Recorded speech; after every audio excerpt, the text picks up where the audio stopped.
The phone buzzed on the nightstand like a venomous snake coiled to strike, its screen lighting up the dim bedroom with an accusatory glow. Mark froze mid-step, towel wrapped around his waist after a late shower, his eyes locking onto the message preview. Can't wait for tomorrow night. Miss your touch already. Jay. His wife's phone. Sarah's phone. The one she always kept face down these days. His heart slammed against his ribs, a cold sweat prickling his skin as the world tilted. Who the hell was Jay? He told himself it was nothing. A wrong number, maybe, or a friend. Sarah had plenty of those from her yoga class, her book club, her endless girls' nights. But as he slid back into bed beside her sleeping form, the curve of her shoulder under the sheets suddenly felt foreign, like a stranger's. Mark lay there, staring at the ceiling, his mind racing through a decade of marriage. The way she'd laugh at his dumb jokes, the quiet mornings with coffee and crosswords. How could suspicion creep in so fast, like fog rolling over a calm sea? He reached out, brushing a strand of her dark hair from her face, but his hand trembled. Denial wrapped around him like a blanket, warm but suffocating. It had to be nothing. The next morning, Sarah was her usual self, bright-eyed, humming as she scrambled eggs in their sunlit kitchen. "Sleep okay, huh?" she asked, sliding a plate in front of him. Her smile was genuine, or at least it seemed so. Mark forced a nod, his fork scraping the plate louder than necessary. "Yeah, just work stuff on my mind." He watched her sip her tea, her lips curving around the mug the way they used to around his in stolen kisses. But now, he noticed the faint smudge of lipstick on the rim, redder than her usual nude. Had she worn that yesterday? Subtle clues nagged at him, like whispers in an empty room. She glanced at her phone, typing quickly before setting it down. Gotta run to the office early. Meeting with the team. Her kiss on his cheek was quick, perfunctory. As the door clicked shut behind her, Mark's chest tightened. Suspicion wasn't a choice anymore. It was a pulse, steady and insistent. Work that day was a blur.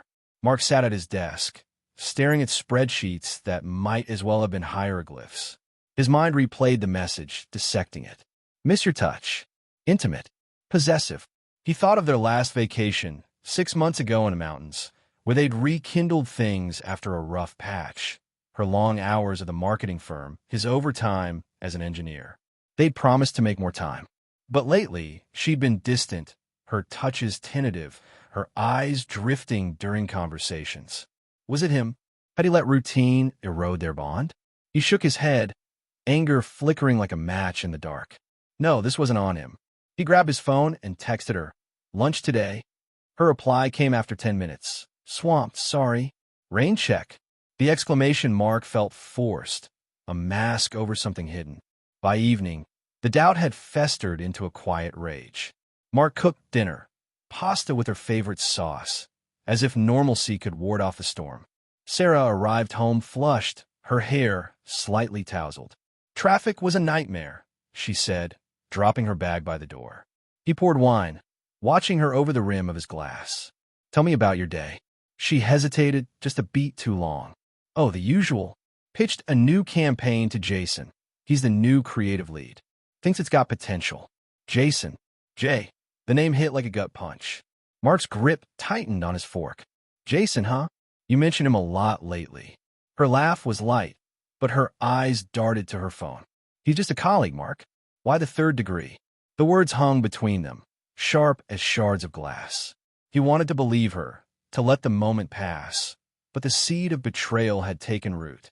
That night, as she showered, Mark's resolve cracked.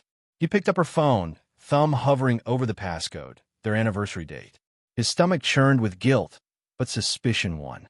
The Messages app opened to a thread with J. Work. His breath caught. Scrolling up, the words blurred. "Last night was incredible. Need to feel you again." Photos, nothing explicit but intimate. Her hand in his, a sunset view from a hotel balcony. Dates matched her late meetings. Mark's world shattered, piece by jagged piece. Heartbreak flooded in, hot and unrelenting, tears stinging his eyes as he slumped against the wall. How long? Why? Denial gave way to anger, a roaring fire in his veins. She'd lied, build a life parallel to theirs, while he clung to fading embers. He confronted her in the living room, phone in hand like evidence in a trial. Who is he, Sarah? Jason. Her face paled, the color draining as if he'd slapped her. She sank onto the couch, hands twisting in her lap. Mark, it wasn't supposed to happen like this. Her voice broke, tears welling. Things have been so routine. You work all the time, and I felt invisible. Jason listened. It started as coffee, then.